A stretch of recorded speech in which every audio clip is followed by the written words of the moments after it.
We will now design some filters and make more experiments with our input signal. So I will start designing a Butterworth filter, a low pass, second order, with a cutoff frequency at 200 Hz. And we can see here's the frequency response of the low pass filter. So I'm giving a gain of 10, and as we've seen, a gain of 10 in dB scale is 20 dB. Then I'm also designing a high pass Butterworth filter of first order with a cutoff frequency of 1000 Hz or 1 kHz. So this filter has no gain, so it should be 0 dB in the log scale.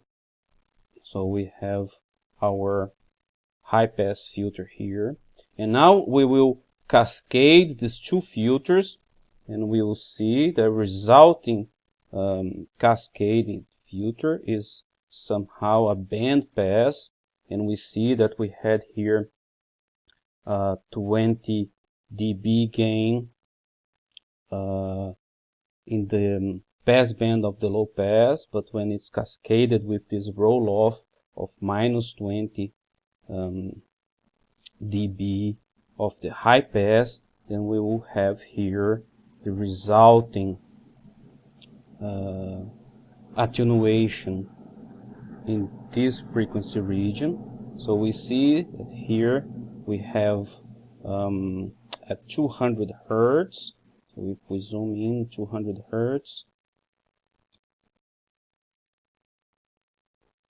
we have 2.81 dB. This is the result,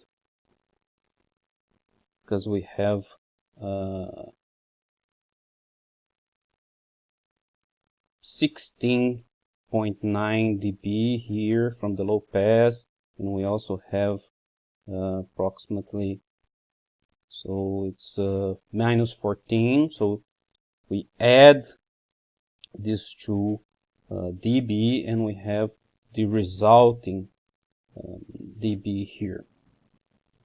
So on the, when we see our input signals, so we will see we have here 6 dB, but our filter will attenuate at 200 Hz.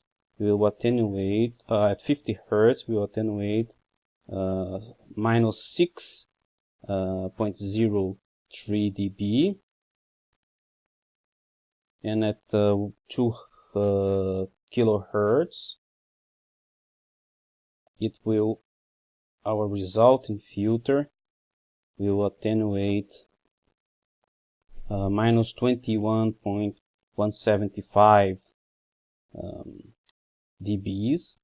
So this, what we will do now is we will take the we'll filter our signals in the frequency domain. So we are multiplying our input signals by the cascaded filters, and then we will already solve our dB equation for V2.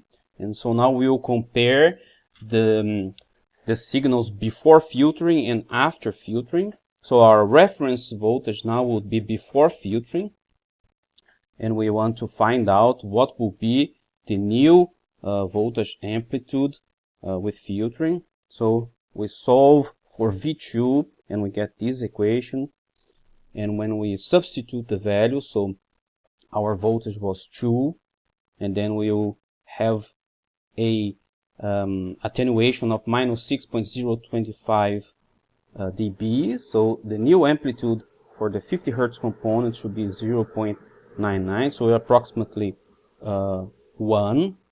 It makes sense because minus 6 dB is like if we're a ratio of half, so 0.5, so 2 divided by 2 is 1. 2 divided by 2 is 1. And for our frequency component of 2 kilohertz, it was 10 volts before filtering, but we'll have an attenuation of minus 21.175, so it's a bit more than 20 dB. If it would be 20 dB, then it will be 1 volt. So we have this ratio of 10, gain of 10 and 20 dB in the dB scale. So the new amplitude for the 2 kilohertz component would be 0.87. So if we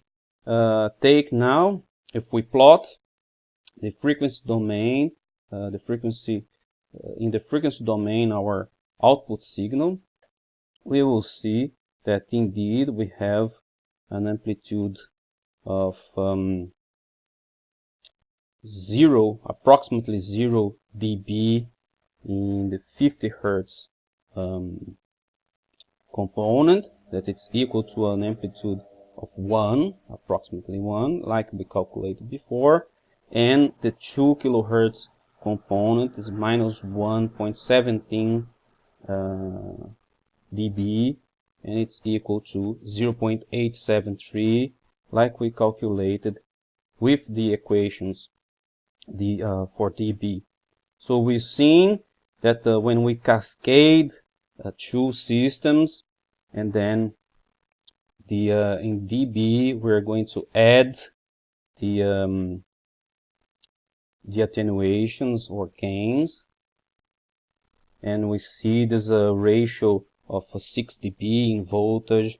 That is, we're doubling the amplitude, and if we have a 10 times ratio, we have this 20 dB, and we see also that 0 dB gain. It's in the dB in the amplitude is equal to 1, so there's no change, there's no gain or no attenuation when it's 0 dB. And this was our revision of decibels, and it's the end of this notebook about frequency response.